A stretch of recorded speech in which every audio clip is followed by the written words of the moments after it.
Assalamualaikum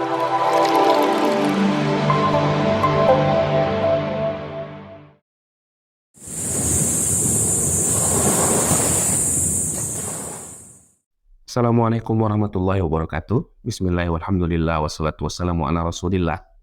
Sahabat arah hidup yang dicintai Allah, kita sudah bahas kemarin bahwa kita perlu ilmu, bahwa Islam mencintai ilmu. Islam menganjurkan para penganutnya untuk menambah sebanyak-banyaknya pengetahuan.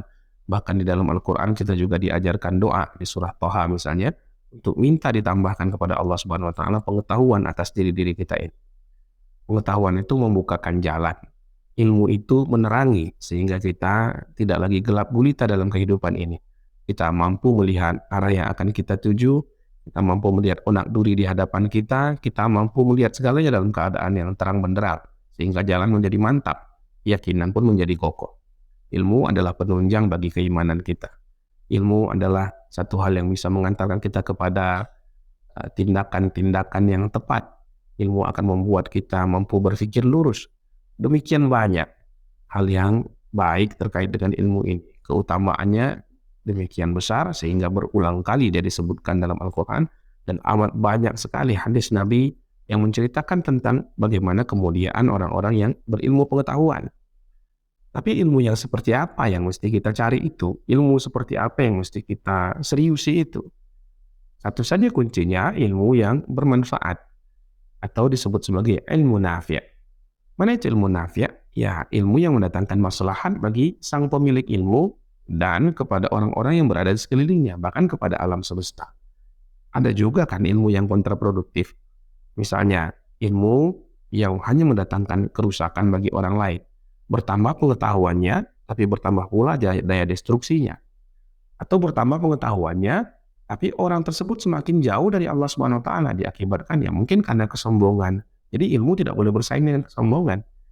Rasul sangat marah kepada orang-orang yang hanya mencari pengetahuan hanya untuk membangga-banggakan diri, menjadikan ini adalah objek kontestasi.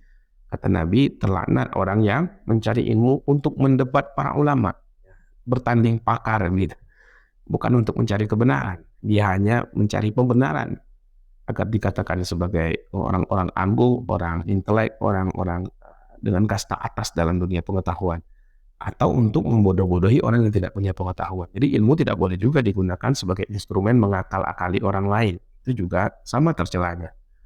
Jadi ilmu yang bermanfaat itu adalah ilmu yang punya maslahat langsung kepada diri. Semakin kita berilmu, semakin kita tunduk hatinya kepada Allah Subhanahu Wa Taala. Semakin kita mengetahui sesuatu, semakin kita teringat kepada penciptanya. Sampai kita berkata di ujungnya nanti, Rabbana la ilaha illa anta. Ya Allah, tidak ada lagi Tuhan selain Engkau. Semakin terbuka tabir pengetahuan itu, kita berkata kepada Allah, Subhanak, Maha Suci Engkau ya Allah. Engkau begitu luas pengetahuanmu, yang baru kami cicipi sedikit saja, jalan kami begitu terang. Nah, kalau kita mau levelisasi, mau kita lakukan tingkatan-tingkatan sederhana lah dalam ilmu pengetahuan ini berbasis kepada manfaatnya tadi. Kita bisa peringkatkan kepada 3 saja. Yang paling tinggi adalah ilmu yang mengarahkan hidup. Ilmu yang membuat hidup kita terarah, yang membuat kita tahu jalan menuju Allah Subhanahu Wa Taala, yang mampu membuat kita terbimbing selama nyawa di kandung badan. Inilah kelompok ulumuddin, ilmu-ilmu agama. Kalau kita belajar tafsir Quran, dia akan membuka pandangan kita. Dia akan membuat kita mampu menelaah Quran yang menjadi pedoman hidup ini. Kalau kita belajar sunnah, belajar hadis, maka kita akan mampu menapaki hidup sesuai dengan petunjuk yang telah diberikan oleh Rasulullah SAW.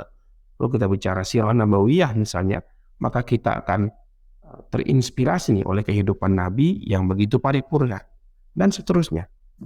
Kalau kita belajar fikih misalnya, ya kita jadi tahu hukum halal haram, apa yang harus kita lakukan, do and don'ts-nya, apa yang boleh dan apa yang tidak nih dalam hidup ini. Kelompok kedua adalah ilmu yang manfaatnya untuk memudahkan kehidupan kita. Jadi kalau tadi bicara tentang arah kehidupan, ini bicara tentang kemudahan. Tanpa ilmu-ilmu ini hidup kita jadi sulit. Bayangkan kalau kita ingin bangun masjid tapi kita tidak mengerti ilmu teknik sipil, tidak mengerti ilmu arsitektur, tidak mengerti ilmu tentang tata cahaya, tidak mengerti ilmu tentang bagaimana sound yang bagus sehingga suara centang perenang di dalamnya, ya tentu hidup kita jadi sulit. Ibadah juga tidak bisa khusyuk kalau kita tidak hidup pada zaman sekarang di mana kemudahan transportasi akibat eh, perkembangan pengetahuan manusia sudah semakin baik.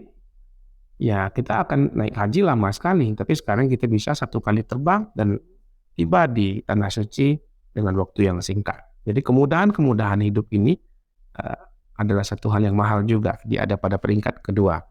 Nah, peringkat ketiga itu adalah ilmu yang sekedar menjadi uh, elemen estetis dalam kehidupan, pengindah hidup. Jadi kalau tadi mengarahkan, yang kedua memudahkan, yang ini mengindahkan. Terlepas dari debat-debat di kalangan fuqaha tentang hukum musik misalnya, tapi ilmu tentang musik dan segala keindahan suara itu masuk kategori ini. Ilmu tentang olahraga misalnya, bagaimana kita bermain bola dengan indah, bagaimana melakukan gerakan-gerakan akrobatik misalnya, itu juga ilmu pada level ini saja. Tapi kenyataannya ya, di zaman kita sekarang ini semua dibalik.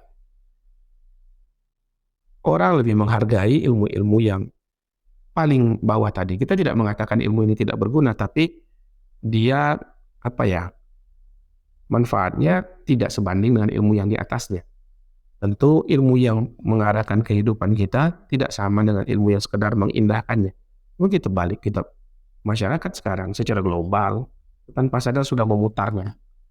Jadi dunia kita jadi dunia terbalik. Pesepak bola itu jauh lebih berharga daripada seorang dokter spesialis misalnya. Dari sisi bayarannya, katakan begitu. Memang kita katakan dokter itu masih sekarang profesi yang bisa mendatangkan kesejahteraan yang cukup baik. Tapi ya nggak sampai se-Cristiano Ronaldo juga dong. Padahal apa yang dipelajarinya lebih memudahkan kehidupan, lebih bermanfaat, dan kadang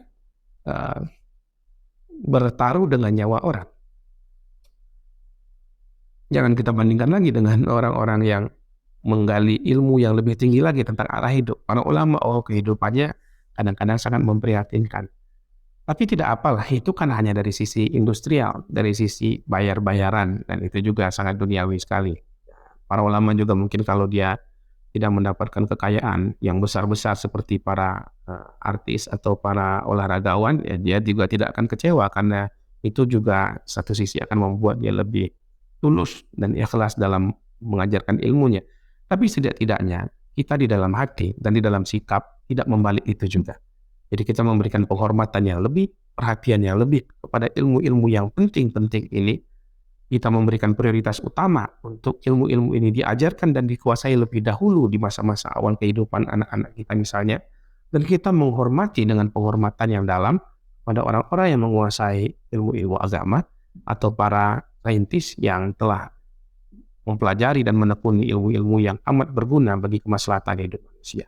Mudah-mudahan Allah SWT karuniakan kita ilmu yang bermanfaat dan membuat kita bisa memanfaatkan ilmu yang mungkin masih terpendam saja, belum sempat kita daya gunakan selama hidup kita. Assalamualaikum warahmatullahi wabarakatuh.